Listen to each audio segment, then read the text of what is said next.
Kris Aquino di nakayanan ang huling pag-asa, bumigay na.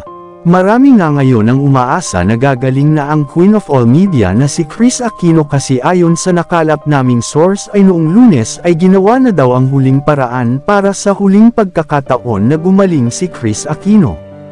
Dahil nga sa sobrang tagal ng pagkakasakit ni Kris ay marami din ang nawalan na ng pag-asa na gagaling pa ang nasabing si Kris Aquino. May mga chika din na nagsasabi na baka bumigay na ang katawan ni Kris at humantong ito sa kanyang pamamaalam. Ngunit nagdadasal naman ang iilan na sana ay huwag pang bumigay ang katawan ni Kris dahil marami din talaga ang malulungkot, ngunit kung ito na ang nakaplano ng Diyos kay Kris at wala na itong magagawa kundi tanggapin na lang ang katotohanan.